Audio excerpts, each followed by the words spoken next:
বিরতির পর ফিরে এলাম, দেখছেন বাংলাদেশ এখন। জি জনাব আরাফাত, আপনার কাছে ফিরতে চেয়েছিলাম বিরতির আগেই। বেগম জিয়া অভিযোগ করেছেন যে তার দলকে, তার জোটকে ভাঙার একটি চক্রান্ত হচ্ছে বলে তিনি অভিযোগ করেছেন। আসলে হয়েছে কি, কোনো একটা বিষয় মানে কারোর জন্য চক্রান্ত, কারোর জন্য কৌশল, মানে এই ধরনের কৌশলের প্রয়োগ বা অপপ্রয়োগ ওনারাও রাজনীতিতে করেছেন। এবং সবচেয়ে বড় কথা হচ্ছে এজেন্সি বা এগুলো যেটা আপনি বললেন ব্যবহার করার যে বিষয়টি, এটা তো সবচেয়ে বেশি করেছে সামরিক শাসকরা।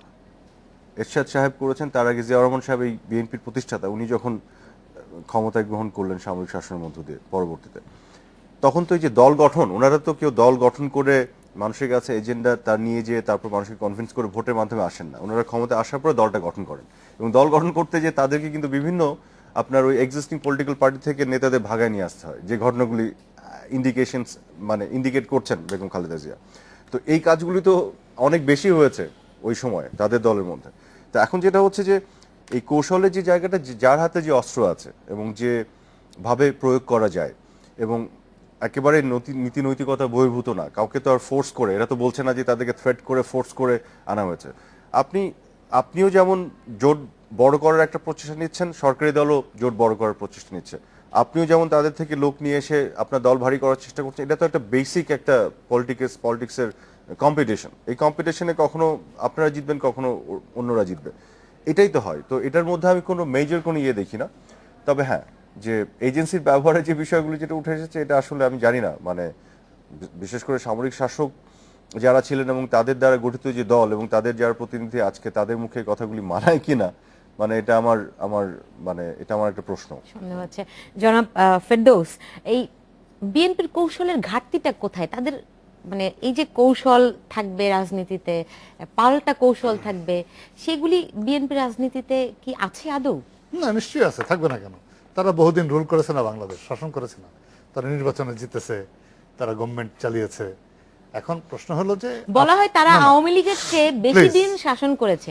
শুনেন, আমি বলি, এটা হলো যে আপনি কোন দৃষ্টিকোণ থেকে দেখেন তার উপর নির্ভর করে। এখন প্রশ্ন হলো যে বিএনপি গত নির্বাচনের যে বিষয়টা, যে তারা বয়কট করেছে এবং তারা নির্বাচন প্রতিহত করতে চেয়েছিল, সেটা তারা পারে নাই, বয়কটটা করতে পেরেছে। এবং এখানে বিএনপির সাকসেসের দিক হলো, যদি আমি এইভাবে দেখি, যে সেই নির্বাচনে বাংলাদেশের অনেকগুলো দলই পার্টিসিপেট করে নাই। আর ব্যর্থতার দিক হচ্ছে যে তারা নির্বাচন ঠেকাতে পারে নাই। এখন প্রশ্ন হলো যে নির্বাচন ঠেকাতে না পারার কারণে আওয়ামী লীগ ক্ষমতায় আছে। এখন আওয়ামী লীগের ক্ষমতা কতদিন দীর্ঘস্থায়ী হবে, বা আওয়ামী লীগ যেভাবে রাষ্ট্র পরিচালনা করছে তার যতটুকু ক্রেডিবিলিটি, মানে আগে নির্বাচিত প্রপারলি ইলেক্টেড একটা গভর্নমেন্টের যে ক্রেডিবিলিটি এবং তার যে পপুলারিটি যে অবস্থায় থাকে, এখন কিভাবে আছে, সেটা নিয়ে অন্য একটা পর্যালোচনার অবকাশ আছে। কিন্তু আমি যেভাবে দেখি সেটা হচ্ছে এই যে আপনি এই 5ই জানুয়ারি নির্বাচনের 6 মাস বা 8 মাস পরেই আপনি আওয়ামী লীগ সাকসেসফুল হয়ে গেছে আর বিএনপি ফেল করেছে, অথবা বিএনপি আওয়ামী লীগ ফেল করেছে, এইটা বলা কিন্তু পলিটিক্সে কিন্তু এটা বলা আমার কাছে মনে হয় মোটেই সঠিক না।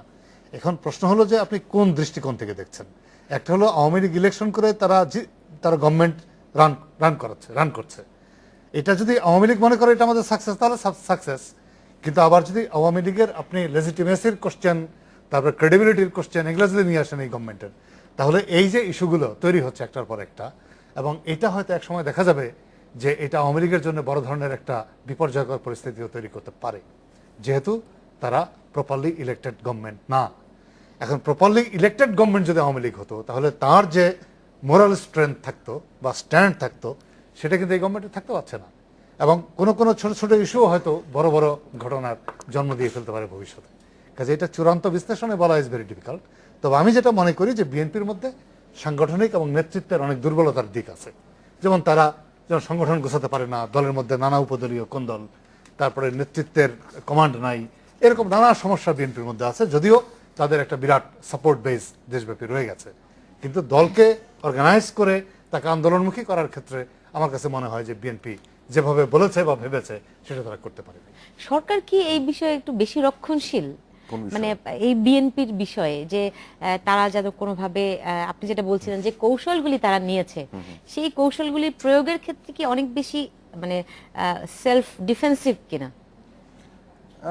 Not necessarily. একটা জিনিস দেখেন যে আপনি বিএনপি এই মুহূর্তে সংসদে নাই, বিএনপি অফিসিয়ালি প্রধান বিরোধী দল নয়, কিন্তু বিএনপির তো অস্তিত্ব বা এক্সিস্টেন্স তো ভ্যানিশ হয়ে যায়নি, এটা তো আছে একটা বড় সংখ্যক জনগোষ্ঠীর একটা অংশ এবং তাদের নেতৃত্বে, এবং নেতৃত্বের মধ্যে যতই আপনার দুর্বল অবস্থা থাক, কোন্দল থাক, যাই থাক, তাদের অবস্থান আছে। এবং যেটা জনাব ফেরদৌস হোসেন বললেন, আমি ওনার সাথে একমত, is too early to say কারা সাকসেসফুল হচ্ছে কারা হচ্ছে না, এটা time will tell in future.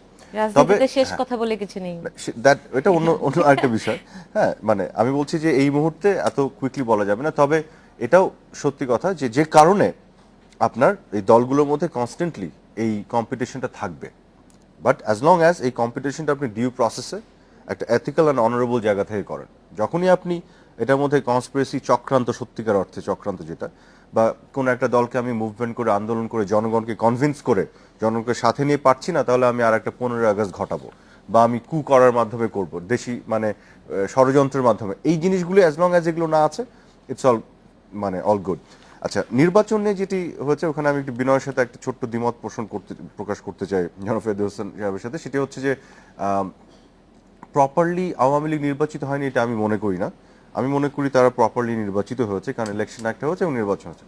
তবে যেটি হয়নি, যেটা আমি আগেও বলেছি, সেটা হচ্ছে একটা আদর্শ নির্বাচন বলতে আমরা যেটা বুঝি, সকল দলের অংশগ্রহণে একটা ইনক্লুসিভ ইলেকশন, সেই ইলেকশনটি ঘটেনি। এই নিয়ে কোনো দ্বিমত কারো নেই। এটা আমাদের আকাঙ্ক্ষার যে নির্বাচন, সেটি হয়নি। এই নির্বাচন যেটি হয়েছে প্রধান, এবং আমি অন্যান্য ছোট ছোট দলগুলোকে ওভাবে চিন্তা করছি না, প্রধান দল হিসেবে বিএনপির ইলেকশনের বাইরে থাকাটা নির্বাচনটাকে মানে আদর্শ নির্বাচন বলতে যেটা বোঝায় সেই জায়গায় রাখেনি। বাট এটার জন্য দোষটা কার, সেটা কিন্তু অন্য আর একটা ডিবেট এবং বিতর্ক। এখানে বিএনপির দোষ না আওয়ামী লীগের দোষ, এখানে ডিফারেন্ট ডিবেট থাকতেই পারে। তবে নির্বাচনটা টাইম বাউন্ড ছিল, কনস্টিটিউশনাল অব্লিগেশন ছিল, এর মধ্যে হতেই হতো, নির্বাচনটা হয়েছে, এবং সেই নির্বাচনের পরে লিগালি এবং কনস্টিটিউশনালি এই গভর্নমেন্ট কিন্তু ক্ষমতায় এসছে। হ্যাঁ, কাজে এটা আপনি ওইটা কিন্তু আবার সেই অবৈধ নির্বাচনে আসলে জামাতের জামাত, যুদ্ধাপরাধীদের বিচার, এগুলি একটা নিশ্চয়ই একটা বড় ফ্যাক্টর ছিল। না, এটা তো ছিলই। তবে এখানে আমি যেটা মনে করি যে আপনি বিএনপিকে এভাবে আন্ডারমাইন করার কোনো সুযোগ নাই, কারণ যেহেতু তাদের একটা বৃহৎ জনগোষ্ঠী আছে তাদের ইয়েতে পক্ষে বা তাদের সাথে আছে, যে কারণে আওয়ামী লীগ একটি পলিটিক্যাল পার্টি হিসেবে এখন তারা গভর্নমেন্টে আছে, তাদের কিন্তু কনস্ট্যান্টলি ওই জায়গাটি আছে, কৌশলের যে জায়গাটি, এবং আওয়ামী লীগকে কখনো কখনো কৌশল নিতে হবে তাদের সেলফ ডিফেন্সে, কারণ কোন ধরনের প্রতিপক্ষের কাছ থেকে চক্রান্ত আসছে সেখানেও তো, এবং ভাইস ভার্সা, বোথ এন্ডে ব্যাপারটা এরকম। আপনি জানেন যে তারেক রহমান কয়েকদিন আগে, মাত্র 2 দিন আগে সম্ভবত, তিনি একটি মন্তব্য করেছেন বঙ্গবন্ধুকে নিয়ে, যে তিনি বলতে পারেন যে তিনি জাতির পিতা নন, তিনি জাতির হত্যাকারী। এই ধরনের মন্তব্যগুলি, এইসব বিষয় নিয়ে আমার কথা বলার ইচ্ছা নেই।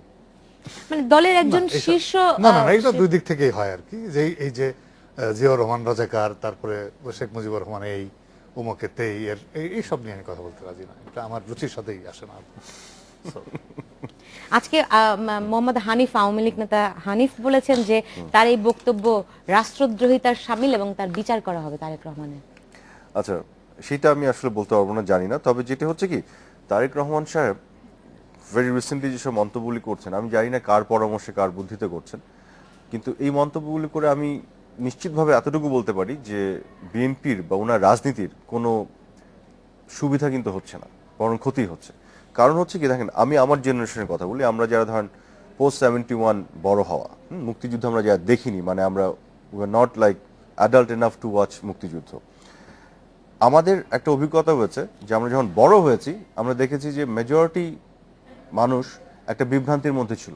দীর্ঘ 21 বছর ধরে অনেক বিষয় নিয়ে অসত্য, মিথ্যা প্রোপাগান্ডা হয়েছে এবং ইতিহাসকে বিকৃত করা হয়েছে, এবং খুব মানে আপনার সচেতনভাবে এবং প্ল্যান করে পরিকল্পিতভাবে বিকৃত করা হয়েছে, এবং বঙ্গবন্ধুকে ইতিহাস থেকে মুছে ফেলা যে চক্রান্তগুলো বিভিন্ন সময় হয়েছে, এবং আমরা দেখেছি যে আপনার সত্য সত্য কথাগুলো কিভাবে ডিস্টর্ট করে বিভ্রান্তির সৃষ্টি করে, এবং অনেক ক্ষেত্রে রাষ্ট্রীয় অর্থ পুঁজি হিসেবে বিনিয়োগ করা হয়েছে প্রজন্মকে বিভ্রান্ত করার জন্য, বিকৃত ইতিহাস দেওয়ার জন্য। তো এই প্রক্রিয়ার মধ্যে কিন্তু 75 পরবর্তী সময় বিভিন্ন মহল ছিল। হ্যাঁ, এখন যেটা হয়েছে, তৎকালীন সময় সেই ঘটনাগুলি ঘটানো সম্ভব হয়েছিল, কিন্তু বাংলাদেশে যে ইলেকট্রনিক মিডিয়ার যে বিকাশটা ঘটার ফলে এটা যে পজিটিভ সাইডটা হচ্ছে, সেটা হচ্ছে ইলেকট্রনিক মিডিয়ার ফলে যেভাবে বাংলাদেশের ইতিহাস, ঐতিহ্য এবং ইতিহাসের বিষয়গুলি বিশেষ করে একেবারে ডকুমেন্টারি এভিডেন্স সহ যেভাবে উঠে আসছে গণমাধ্যমের মাধ্যমে, তো পরবর্তী জেনারেশন কিন্তু সত্যগুলির যে এক্সপোজারটা পেয়েছে, পাওয়ার ফলে যেটা হয়েছে তারা মোটামুটি একেবারে মেজর ইস্যুগুলোতে সত্য জিনিসগুলো কিন্তু জানেন। এরকম একটা ইনফর্মড জেনারেশনকে আপনি এত বড় ডাহা মিথ্যা কথা যদি আপনি বলে রাজনীতির ফায়দা নেওয়ার চেষ্টা করেন, সেটা কিন্তু মানে উল্টো হবে। মানে কিছুদিন এটা পর কিন্তু পরই এই ধরনের মন্তব্য তিনি শোনেন, আমি একটা করছেন কথা যেগুলি বলি, যে ঠিক আছে, এটা তো আরাফাত যা বলেছে যে এখন মিডিয়ার এই যুগে আপনি অনেক সত্যকেই লুকিয়ে রাখা সম্ভব না, এটা এক্সপোজড হবেই এবং মানুষ আলটিমেটলি কোনটা সত্য সেটা বের করে নেবে, এবং ইতিহাস তো একসময় সঠিকভাবেই মানুষের সামনে আসবেই।